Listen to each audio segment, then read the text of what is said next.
Well, hello, welcome everybody. Do you have questions about what's going on in Dota? Do you have no idea what these images on your screen mean? Have there been random Reddit threads and tweets that you can't follow or don't know what the context is? Well, guess what? The Dota Download is here to help you out, and remember that other people who also might be clueless might want to see this, so consider sharing, liking, and subscribing, because, you know, that'd be great. Anyway, let's jump right in. The big news, we got more 322 coming our way, or already happened, whatever, although the number is different than 322, and yes, I do know how much they threw for, and I'll show you guys in a second. So Omega Esports have been banned for match fixing, which means Boom no longer drop down into Div 2. They get to keep their Division 1 slot. Execration gets to have a little reprieve from the roster lock since they suddenly need to fill a new player role. And BTS, the organizers of the Southeast Asia DPC, will be having a closed qualifier for the additional open Division 2 slot.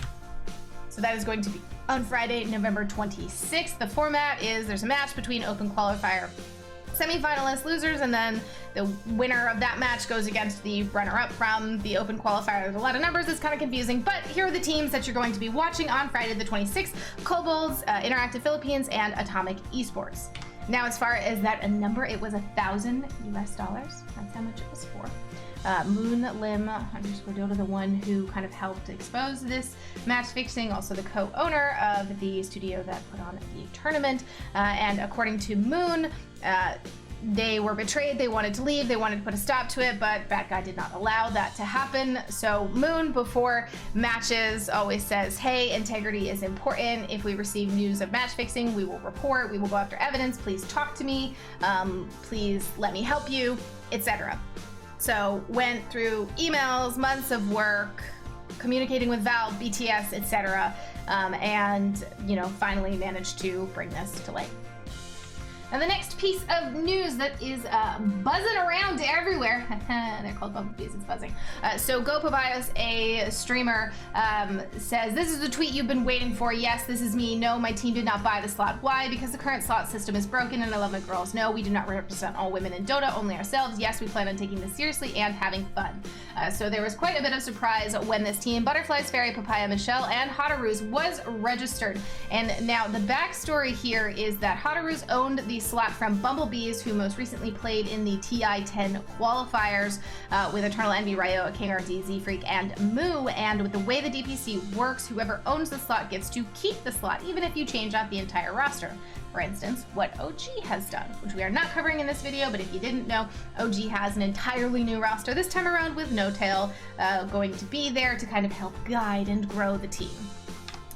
But anyways, this is the team, and as a lot of people are pointing out, some of the players are not necessarily as high MMR as you would have expected from a professional team. Despite that, Go Papayas and the other members of the team were intending to take it seriously and play seriously, which sparked a whole bunch of conversation about the system being broken, people abusing it, competitive integrity, this not being fair to other teams, etc. But the ultimate conclusion of what happened is, as it turns out, there are allegations against Hotaroos, the fifth on the team, the one who owned the slot. In response to these allegations being brought up once again, he said that he is going to step down from the team to not continue to impact them.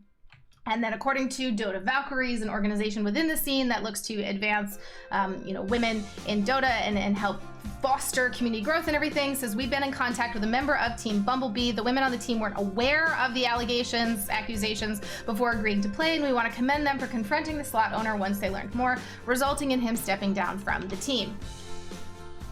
All of this together means that we are past the roster lock. Someone has left the team. Bumblebees are no longer eligible to use this slot, so they will no longer be playing, and we have yet to receive news on how exactly the open slot will be handled. Now, on to the next news. Now, I was just talking about OG, and you know what? You're talking about OG, you gotta bring up Anna. So posted on Reddit, there is a rumor going around on the Chinese Dota 2 forums and community and everything that Anna contacted IG and wanted to return to competition. IG refused. And then there's all these things about where players were going to play and why can some players play from Malaysia, but Anna can't play from another country, etc. And so there's all this speculation. Maybe Anna's salary was too high. Maybe, they don't think his return to pro is as important, etc. And then an alternative perspective was presented by Leon Arthur Dota. IG reached out to Anna twice, asked if he was interested in playing with them from Hong Kong, so he'd have better paying. He was interested, but IG changed their mind later and wanted him to play in China while also raising his salary. Anna rejected this, and then IG took a day to discuss it. Then they agreed for Anna to play online until the major ended, but then IG once again changed their mind last minute because they prefer to have everyone there offline, so it ended up not happening at all. So these are the two information sources for the different rumors, and it looks like, guess what? Anna will not be on IG. Now, this is particularly interesting. This is, we're gonna dive into a little bit of context here. So originally, back in 2016 and 2017-ish, when Anna joined OG, there was a lot of controversy around it because Anna technically had a contract with IG that was sort of ripped up for him to go join OG. Anna alleged that IG promised him several different things, certain salary and accommodations, tutors, being included in team meetings, and when the contract came to him and was signed, those things were no longer in the contract, but he was advised to sign it anyway, and alleging that IG owed him about $12,000 because he had been benched for Ferrari, I think it was Ferrari, I'm going off memory here. So there's a lot of controversy around Anna and IG, but it's Dota, and if you haven't noticed, sometimes there's short-term memory when it comes to relationships in Dota. So looks like Anna and IG were actually talking about being on a team together, and it didn't end up happening.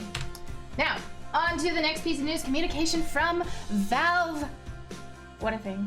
What a thing to have communication from Valve. So this was an update last night where they're giving us fantasy. So there will be fantasy for the winter season of the DPC. It is very similar to TI fantasy, in which you will get card packs. You will get 10 card packs at the start, and then for every win you get each day, you will get another card pack. By participating in fantasy, you will earn points. Those points will go towards getting you treasures associated with the winter DPC. You can compete in every single regional fantasy that you want to. However, only your highest scoring region will count towards your points towards redeeming those treasures. And then the other big thing that has changed is no longer do you have to look at the schedule and go, okay, which game is going to go to 3 games instead of just 2 games.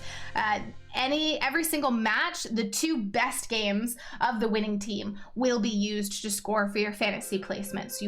So if a team only plays 2 matches versus playing 3 full matches, there's not a disparity in DPC points earned there. Additionally, you can only earn points from 1 best of 3 that day. So if for some reason they were to play 2 best of 3s, you would only earn points from their better scoring one. And of course, the Chinese Division 1 will be starting later in the season, so they're still working out how that's going to work with fantasy. Something really important with this, those 10 fantasy cards that you get in the upper right-hand corner of the UI, when you open your card packs, you select your region that you want players from. It is default set to North America. If you do not want entirely North American player cards, I would recommend changing that region. And for the savvy out there, since so many people probably do not realize this, it is likely that most players are actually getting a high level of North American cards before fixing this, which means NA might be the worst region to play fantasy in because the most people will realize that they have to because that's where they got all their cards for. You're also able to buy team card packs, which in theory are going to directly support the teams, although I don't believe the blog specifically says that, but that will allow you to open a pack of cards that gives you players from the specific team that you have bought it from. That has not yet dropped, but will be when the support packs are also up in the shop. And those are all the basics, the hot topics, the drama, whatever you want to call it. Yes, we skipped a bunch of other things, but you know what? These are your primers. Let's keep it under 10 minutes long. This was the Dota download. I'm Renessa, and hey, guess what? If you wanted to share this video, subscribe to the channel, or give it a like, super appreciate that because it helps other people who can't keep up with all the day-to-day of Dota get updated as quickly as possible with all the relevant stuff. In the future, don't worry, this is also going to have match results and it's not going to just be drama, but we kind of got to wait for the big matches to start. Thanks for watching, everyone.